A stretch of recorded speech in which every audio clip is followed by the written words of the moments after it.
Hello students, आज हम solve करने वाले हैं प्रैक्टिस सेट 1.3। देखो फर्स्ट क्वेश्चन हमें यहाँ पे क्या दिया हुआ है, write the following statements in if then form. तो मतलब देखो यहाँ पे हमें 3 स्टेटमेंट्स दिए हुए हैं, हमें इन स्टेटमेंट्स को इफ देन फॉर्म में लिखना है। तो सबसे पहले हमें समझना होगा कि इफ देन फॉर्म क्या होता है। देखो पेज नंबर 8 में यहाँ पे हमें दिया हुआ है कंडीशनल स्टेटमेंट्स एंड कॉन्वर्स। तो यहाँ पे ये जो कंडीशनल स्टेटमेंट्स है ये क्या होता है, इफ देन फॉर्म होता है। तो ये मैं आपको एक एग्जाम्पल के थ्रू बताती हूँ। सो बच्चों, कंडीशनल स्टेटमेंट को हम एक एग्जाम्पल के थ्रू समझते हैं। देखो हमें पता है कि अभी रेनी सीजन चल रहा है, तो मेरा स्टेटमेंट अगर ऐसा होगा कि अगर वेदर अच्छा रहा तो मैं बाहर जाके खेलूंगी, तो इसे हम कंडीशनल स्टेटमेंट या फिर हम कह सकते हैं कि इफ देन के फॉर्म में कैसे लिख सकते हैं।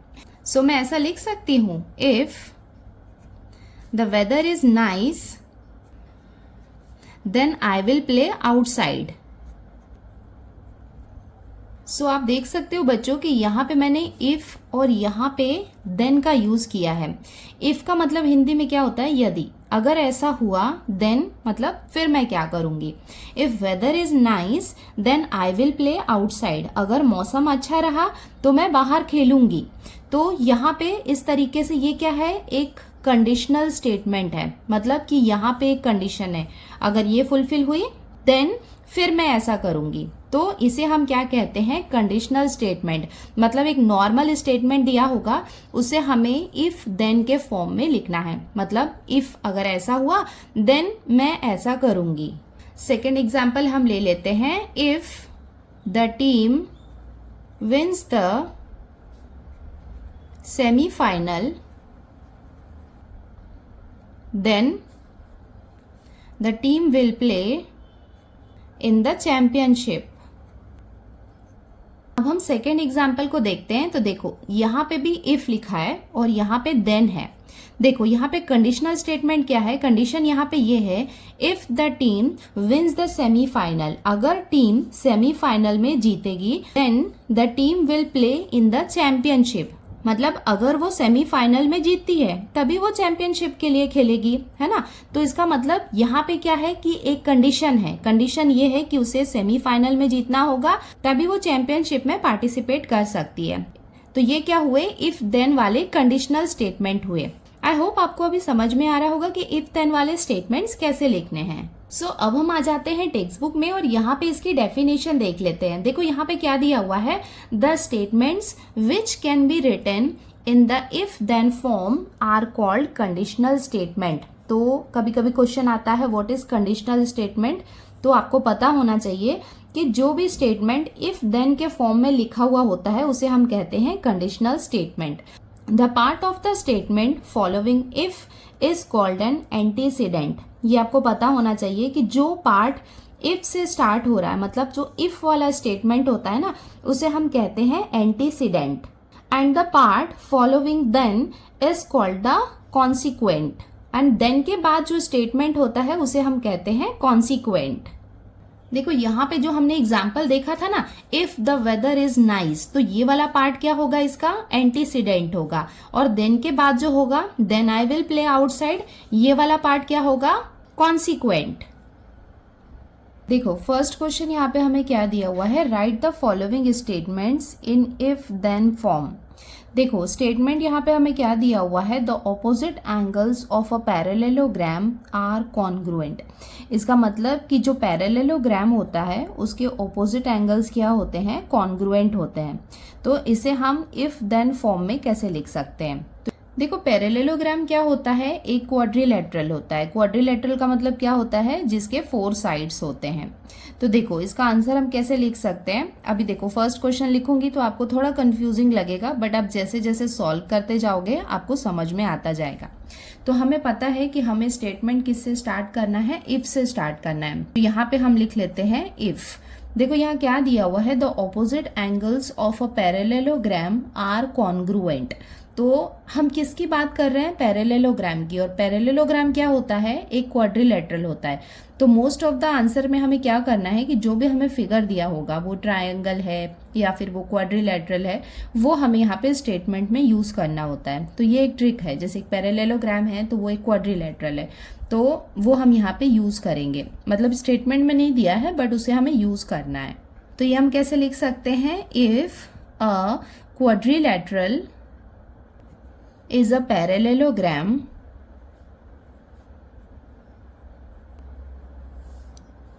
देन, यहाँ पे हम कॉमा लगाएंगे, then its opposite angles are congruent. देखो हमने यहाँ पे वर्ड्स कहीं और अलग से नहीं लिया है, मतलब सिर्फ एक क्वाड्रिलेटरल को छोड़ दिया जाए तो सारा स्टेटमेंट हमने यहाँ जो क्वेश्चन में दिया हुआ है उससे ही लिया है। तो यहाँ पे हमने क्या लिखा है, if a quadrilateral is a parallelogram then its opposite angles are congruent. अगर क्वाड्रिलेटरल पैरेललोग्राम है तो उसके ऑपोजिट एंगल्स क्या होते हैं, कॉन्ग्रुएंट होते हैं। मतलब ये कंक्लूजन के फॉर्म में हमें लिखना होता है। सो ये हो जाएगा इसका आंसर। अभी थोड़ा कंफ्यूजिंग लग रहा है बट जैसे जैसे हम सॉल्व करते जाएंगे आपको समझ में आता जाएगा। जो स्टेटमेंट दिया है उससे हमें एक कंडीशन बनानी है, कंडीशनल स्टेटमेंट है ना, इसका मतलब एक कंडीशन बताएंगे और दूसरा देन करके उसका आंसर भी उधर ही लिखेंगे। तो यहाँ पे एक कंडीशन हम क्रिएट कर रहे हैं कि क्वाड्रिलेटरल अगर पैरेललोग्राम है then its opposite angles are congruent. तो क्या होगा कि उसके ऑपोजिट एंगल्स कॉन्ग्रुएंट होंगे। अब हम देखते हैं क्वेश्चन नंबर 2। देखो यहाँ पे हमें क्या दिया हुआ है, the diagonals of a rectangle are congruent. मतलब जो रेक्टेंगल के डायगोनल्स होते हैं वो क्या होते हैं, कॉन्ग्रुएंट होते हैं। देखो यहाँ पे हम किसकी बात कर रहे हैं, रेक्टेंगल की बात कर रहे हैं। तो रेक्टेंगल भी क्या होता है, एक क्वाड्रिलेटरल होता है। तो जैसे यहाँ पे इसको सॉल्व किया है ना, बिल्कुल वैसे ही करना है। तो यहाँ पे हम क्या लिख सकते हैं, if a quadrilateral is a rectangle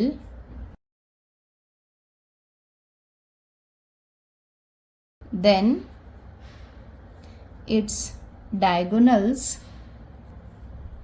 are congruent। देखो यहाँ पे भी हमें प्रीवियस क्वेश्चन की तरह ही हमने इसे सॉल्व किया है। हमें पता है कि रेक्टेंगल क्या होता है, क्वाड्रिलेटरल होता है। तो if a quadrilateral is a rectangle then its diagonals are congruent. तो उसके जो डायगोनल्स होंगे वो क्या होंगे, कॉन्ग्रुएंट होंगे। अब हम आ गए क्वेश्चन नंबर 3 में। देखो यहाँ पे हमें क्या दिया हुआ है, in an isosceles triangle the segment joining the vertex and the mid point of the base is perpendicular to the base. तो यहाँ पे हम किसकी बात कर रहे हैं, आइसोसेलेस ट्राइंगल की बात कर रहे हैं। हमें पता है कि आइसोसेलेस ट्राइंगल क्या होता है, ऐसा होता है जिसमें दो साइड इक्वल होते हैं। तो यहाँ पे क्या बोल रहा है, in an isosceles triangle the segment joining the vertex and the mid point of the base. मतलब वो सेगमेंट जो इसके वर्टेक्स से लेके इसके मिड पॉइंट को ज्वाइन करता है वो क्या होता है, mid point of the base is perpendicular to the base. तो वो क्या होता है, बेस का परपेंडिकुलर होता है। तो ये हमें स्टेटमेंट दिया हुआ है।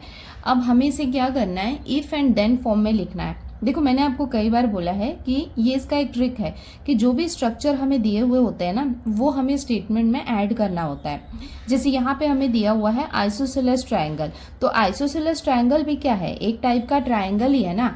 तो इसे हम कैसे लिख सकते हैं, if a triangle is an isosceles triangle then. So यहाँ पे इसके बाद का ये पूरी लाइन हम ऐसे ही कॉपी कर लेंगे। मतलब ऐसा नहीं है कि आपको काफ़ी बड़ा दिख रहा है तो आप बिल्कुल टेंशन में आ जा रहे हो। यहीं से हमने इसको बस ऐड किया है, एक ट्रायंगल यहाँ पे ऐड किया कि अगर ट्रायंगल आइसोसेलेस ट्रायंगल होगा तो फिर क्या होगा, ये पूरा यहाँ से यहाँ तक हम कॉपी कर लेते हैं।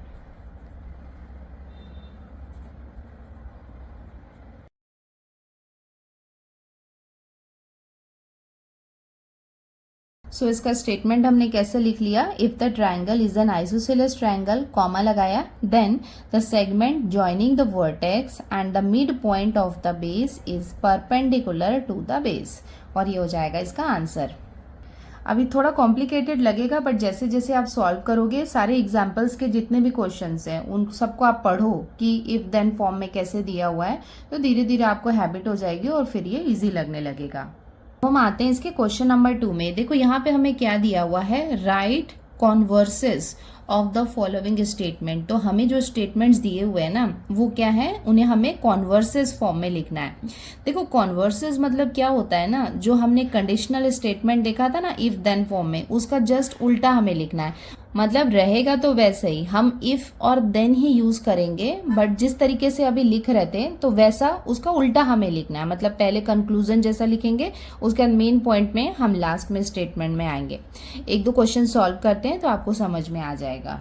देखो कॉन्वर्स को समझने के लिए हम एक एग्जाम्पल ले लेते हैं। देखो यहाँ पे हमें क्या दिया हुआ है, if a figure is a square then it has 4 sides. तो देखो ये ऑलरेडी यहाँ पे इफ एंड देन के फॉर्म में दिया हुआ है, बट हमें इसे इसके कॉन्वर्स फॉर्म में लिखना है। कॉन्वर्स मतलब उल्टा लिखना है। देखो उल्टा मतलब जो इधर वाला पार्ट होता है ना देन के बाद वाला, वो पहले आ जाता है, और इफ के बाद वाला जो पार्ट होता है वो इधर देन के पास में आ जाता है। देखो यहाँ पे हमें क्या दिया हुआ है, if a figure is a square, अगर जो फिगर है वो स्क्वायर है, देन इट हैज 4 साइड्स, तो उसके क्या होंगे, 4 साइड्स होंगे। तो अब इसको हम उल्टा लिखेंगे। उल्टा हम कैसे लिख सकते हैं इसे, इसके कॉन्वर्स फॉर्म में इसे हम लिखेंगे, if a figure has 4 sides then it is a square। देखो उसका जस्ट उल्टा कर दिया कि नहीं हमने। मतलब यहाँ पे ये बोल रहा था कि अगर फिगर स्क्वायर है तो उसके 4 साइड्स होंगे, और कॉन्वर्स फॉर्म में हम कैसे लिख रहे हैं कि अगर फिगर के 4 साइड्स होंगे तो वो क्या होगा, स्क्वायर होगा। तो इसे हम कहते हैं कॉन्वर्स। तो चलो अब क्वेश्चन सॉल्व करते हैं तो जिससे हमें ये समझ में आ जाएगा। अब हम आ गए क्वेश्चन नंबर 2 में। देखो यहाँ पे फर्स्ट क्वेश्चन हमें क्या दिया हुआ है, the alternate angles formed by 2 parallel lines and their transversal are congruent. तो देखो यहाँ पे स्टेटमेंट में हमें क्या बता रहा है कि जो अल्टरनेट एंगल्स हैं जो किससे फॉर्म्ड हो रही है, अगर 2 पैरेलल लाइन, मतलब जैसे हमने देखा है ऑलरेडी कि अगर 2 पैरेलल लाइन है और एक उसका ट्रांसवर्सल है, ठीक है, तो उससे जो अल्टरनेट एंगल्स, इसे हम कहते हैं ना अल्टरनेट एंगल्स, तो जो अल्टरनेट एंगल्स फॉर्म्ड हो रहे हैं वो क्या होते हैं, कॉन्ग्रुएंट होते हैं। तो ये स्टेटमेंट हमें दिया हुआ है, तो इसे हमें क्या करना है, कॉन्वर्स फॉर्म में लिखना है। तो देखो इसका कंक्लूजन क्या है, मतलब हम किसकी बात कर रहे हैं, यहाँ पे पैरेलल लाइन की बात कर रहे हैं। सो हम क्या करेंगे, मतलब इफ के बाद पूरा स्टेटमेंट लिखेंगे और लास्ट में कंक्लूजन में आ जाएंगे कि हम पैरेलल लाइन की बात कर रहे हैं। देखो इसे हम कैसे लिख सकते हैं, इफ, मतलब देखो सारा जो स्टेटमेंट है ना वो यहाँ क्वेश्चन से ही आ रहा है, मतलब मैं अलग से कुछ नहीं लिख रही हूँ, इसको ही थोड़ा सा घुमा के लिख रहे हैं, बट जो भी वर्ड्स आ रहे हैं वो हम क्वेश्चन से ही ले रहे हैं। तो ज़्यादा टेंशन मत लेना कि अलग से कैसे आ रहा है कुछ। If alternate angles made by 2 lines and its transversal are congruent, then the lines are parallel।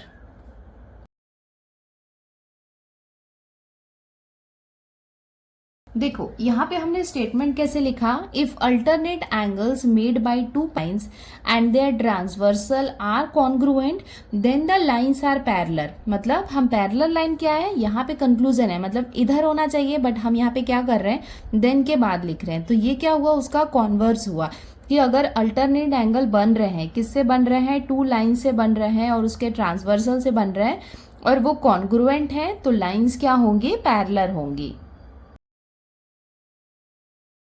अब हम आते हैं इसके क्वेश्चन नंबर 2 में। देखो यहाँ पे हमें क्या दिया हुआ है, if a pair of interior angles made by a transversal of 2 lines are supplementary then the lines are parallel. देखो यहाँ पे ऑलरेडी यहाँ पे आप देख सकते हो कि इफ और देन फॉर्म दिया हुआ है, और हमें पता है कि कॉन्वर्सेस में हमें क्या करना होता है, इसका ऑपोजिट लिखना होता है। मतलब जो देन के बाद वाला जो होता है ना उसको इफ में लिखना होता है, और इफ वाले को हमें देन में लिखना होता है।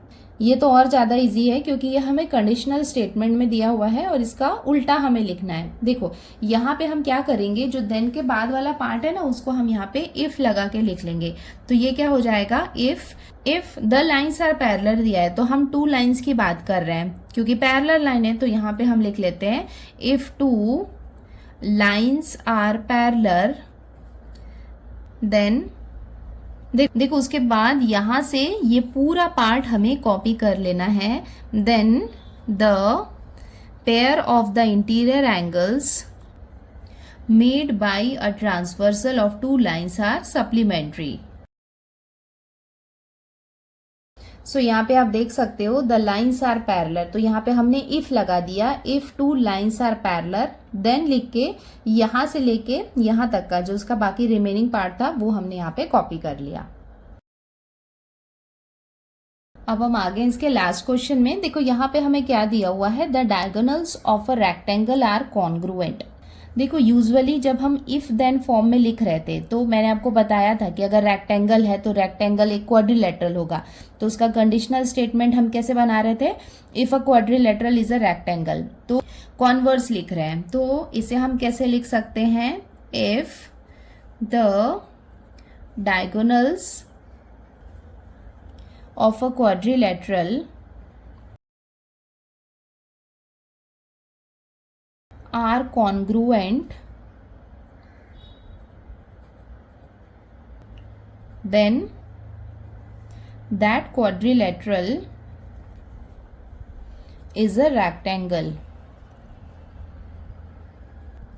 देखो क्वाड्रिलेटरल इज अ रेक्टेंगल, ये वाला स्टेटमेंट हम पहले लिखते थे, बट कॉन्वर्स में हमें उल्टा लिखना है कि ये हमें लास्ट में लिखना है कि वो क्वाड्रिलेटरल क्या होगा, रेक्टेंगल होगा। तो इसके साथ ही हमने प्रैक्टिस सेट 1.3 के सारे क्वेश्चन सॉल्व कर लिए हैं। आई नो देखने में थोड़ा कॉम्प्लिकेटेड लग रहा है, but all about the practice, मतलब आप बार बार लिख लिख के प्रैक्टिस करोगे ना उसको अंडरस्टैंड करके, तो वो बहुत ईजी है, इजीली आपको समझ में आ जाएगा। सो बच्चों आज की वीडियो में बस इतना ही, जिसमें हमने प्रैक्टिस सेट 1.3 कंप्लीट किया। नेक्स्ट वीडियो में हम स्टार्ट करेंगे प्रॉब्लम सेट 1। अगर आपको ये वीडियो अच्छा लगा है तो वीडियो को लाइक करें, और अगर आप हमारे चैनल पे नए हैं तो चैनल को सब्सक्राइब करें। कमेंट करके मुझे बताएं कि ये चैप्टर आपको कैसा लग रहा है, मतलब ईजी लग रहा है या टफ जा रहा है या कोई कॉन्सेप्ट समझ में नहीं आ रहा है, तो वो भी मुझे बताओ, तो वो कॉन्सेप्ट के लिए मैं सेपरेट वीडियो बना लूंगी। सो बच्चों जल्दी मिलते हैं नेक्स्ट वीडियो में, टिल देन बाय।